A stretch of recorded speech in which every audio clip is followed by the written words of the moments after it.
Okay, hi guys. Welcome back to my channel, and today I just wanted to share with you camera angles in Moho. And there was this video I found on YouTube where I found out how to use the best ways to 10 best ways to have handheld camera moves. And so I take some of the learnings I got from Thomas Alex Norman, his channel, and yeah, you can go watch the full video there, and he shares how to make camera movements that are helpful. So I wanted to use those tips that I learned on his channel and add them to Moho. So I have set up a few camera angles that I wanted to pick from there. And so the first one he talks about is the push forward method. So basically, I'll play the video. I will render it. In fact, let me render it for you.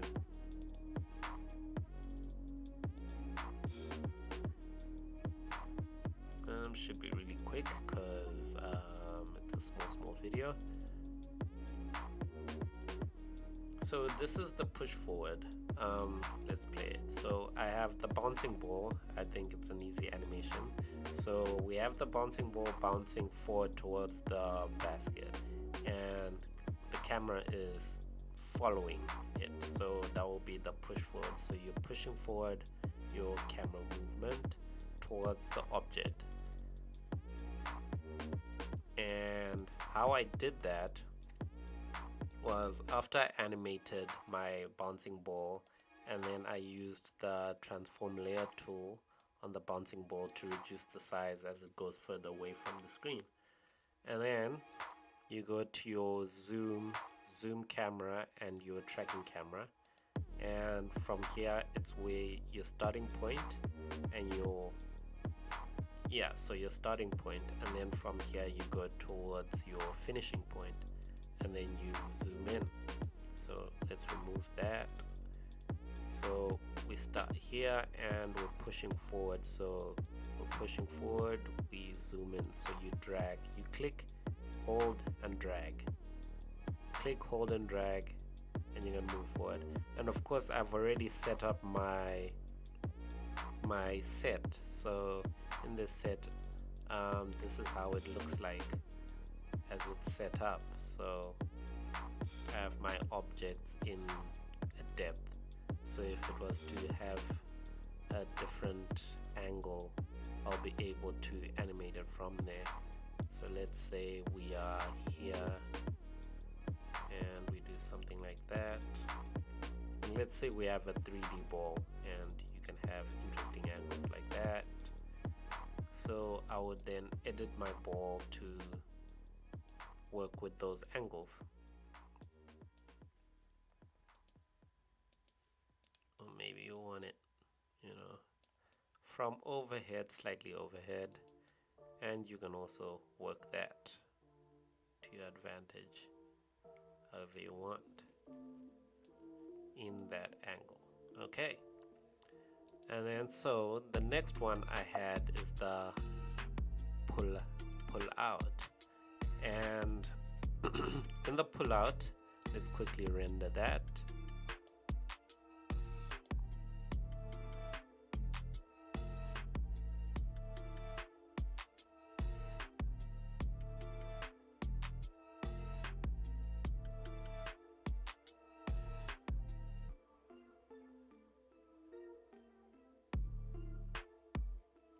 And it's rendered. So in the rendered, I am zooming out with my camera as the object is going further away from me. So we have our bouncing ball. Our starting point is closer to the object that is in motion. It could be your character or your car or whatever object you have animated. And then we move away with the camera. So it's just in reverse what we did. Zoom in. Now we just zoom out. So let's say we cancel that. From our starting point is there, and we simply zoom out. And we have our pull out. And then the next one we have is tracking. So tracking is, let's say it's a set. I have my set and I have my 2 characters, but initially you're gonna see one character first, and then it's gonna track right across to the other character, and then you have both characters in view. And we can quickly render that. This one's pretty easy as it renders. Let's go. We're just using the tracking tool, and this is your tracking camera tool, and your starting point, you go to your finishing point, and you simply click and drag, click and drag. So since I've set up my scene in a 3D space, it looks like I've got 3D angles, and you can come up with interesting camera shots as you're tracking up, down, track, wherever you want your starting points to be, and you can track it right across. Okay, so let's just wait for that to finish rendering, and I can just show you. I think this one takes a little bit more time, but yeah, that is the tracking. So just to recap, we've done our zoom in, zoom out, and so yeah, we're using the pull out and push in methods, the tips that we learned, but it's just simply using the zoom camera tool, zoom in, zoom out. There is a script where you can use the camera zoom in, zoom out and stuff, but we won't touch those. I don't think the scripts are really good for that. It's better to have your own starting from scratch. And then you have our tracking. It's really cool, really interesting. You can have, imagine if we had lots of objects, maybe different balls in different areas, and we have stands at the back, and it's like an arena, and this is how it's tracking across to another character. Okay, don't save. And then our interesting one, the one I like a lot because I see it in some of my favorite movies, is the Dutch angle. And as you can see, it's going like this. So how we do the Dutch angle is we use this roll camera, and we go into the roll camera and we simply rotate it however you want. So from a Dutch angle, it'll be somewhere here, and you can simply zoom in, tracking, use the other 2, and rotate the other way, and you can create really interesting camera shots as it comes in. And even when you set up without even zooming in, when you have like a set there and you have a character, it's a really cool angle you can have.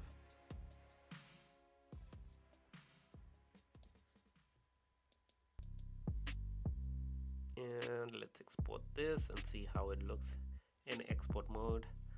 I feel this one will take a bit longer because there's a lot of data involved and a lot of objects in my animation shot.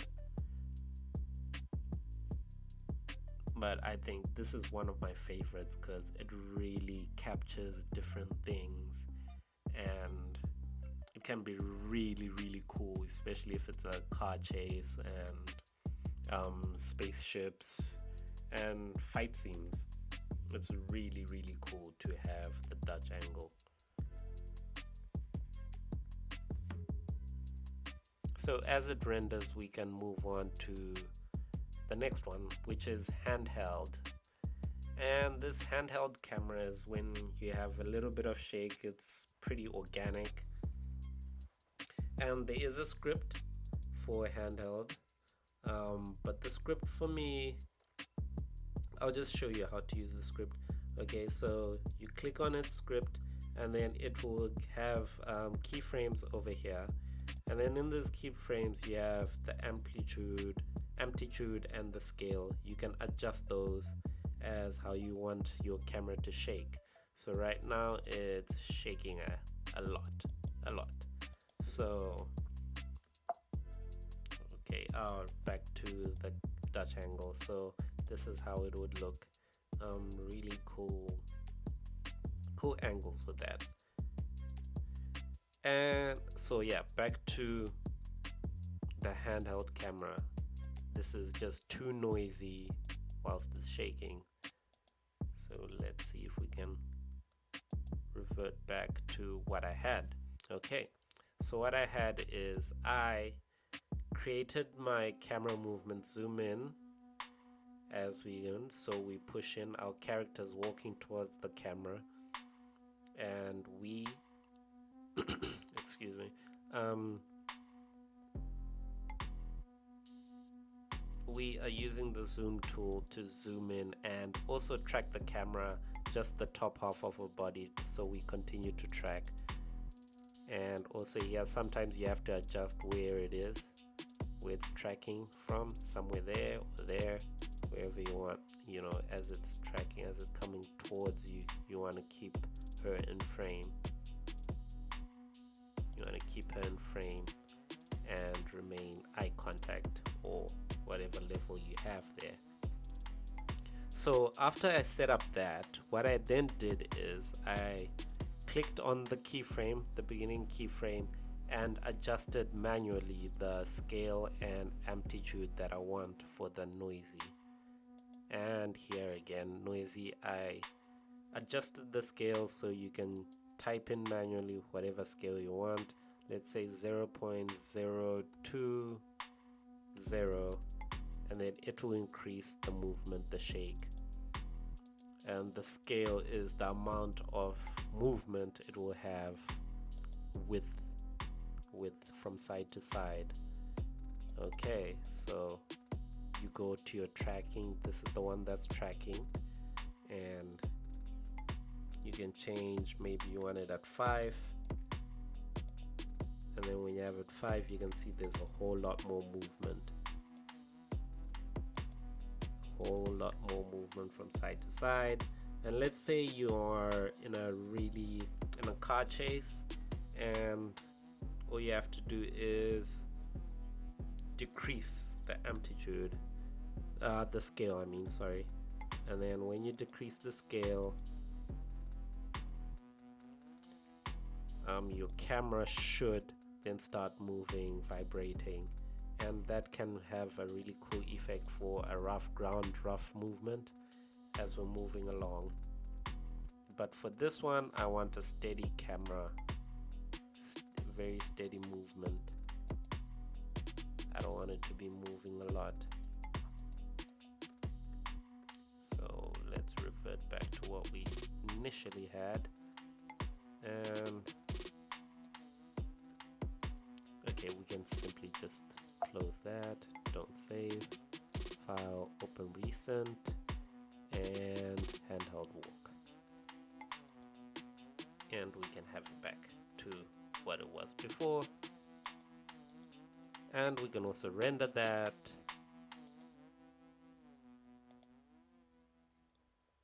Let's see if it renders really quickly. No, it will take a bit of a moment. And then so we've done Dutch angle, and then we've got a really interesting one, which is the Dolly whip. And so it's a bit of, maybe we have two characters and we want to transition to another character in a different place. So what I have here is I have my characters set up in the space we have, and then so right now I'm focused on the girl and I'm zooming in on her, and we're seeing her, and then we then have a whip across, and we have him, and he is now in frame. So simple like that, and we can track across. So it's track, whip. So zoom in, back again to our handheld, and that is the effect of our handheld camera. It is really cool. And then so back to our tracking, we track, and then whip across. Track, track in, zoom in, and whip across. So of course you can play around with how the movement across, and when you put it in post edit you can add blurs and stuff like that, and it can be really cool transitions. So that is the dolly whip, and we can export that.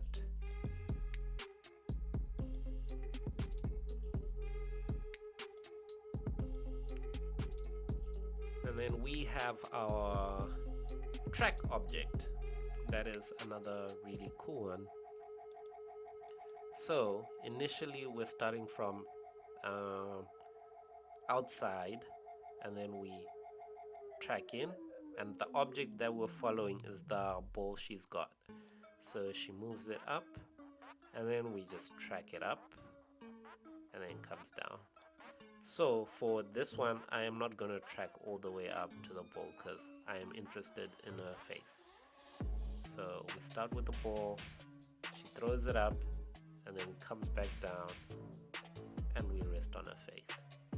So she's now in focus. So we introduce the ball, you know she's playing basketball, and she throws it up, and then rest on her face, and she can have a dialogue. That's how cool it is. So we combined the tracking, we set our set, we track right across, and also you should remember to click to set your starting point. So you just click and you set your starting point, so these two are the same. And zoom in just in case so we don't move across. It's usually good to have them all together, you know, use them, or auto freeze frame so you know there's no difference. And then when you move across, you can then just track up, and like that, your starting point, track up, and then so yeah, you can always combine everything together. Let's say we have her there, so boom, we track up, and now we have that. Or this one is our pan and tilt. We didn't really use that one. Let me show you how it works. So let's say we are at frame 0. This is the pan and tilt. It's just tracking, it's panning across and tilting. So if you've set up your space, your objects and your depth sort, your characters will move closer to the camera, and then as we go further away, and it orbits like that. Pan and tilt, and so on. And so those are the camera angles and camera uses of how to work the Moho camera, and I just wanted to share those in the continuation. So please watch the previous video about 3D objects, 3D space, and you can apply that to the background. I used those tips in my previous video to create my background here, my basketball gym court. And that's about it. So catch you in the next one. Remember to subscribe, follow me, hire me. I'm always happy to help. And if you have any questions, leave them down below and I'll reply to them. Thank you.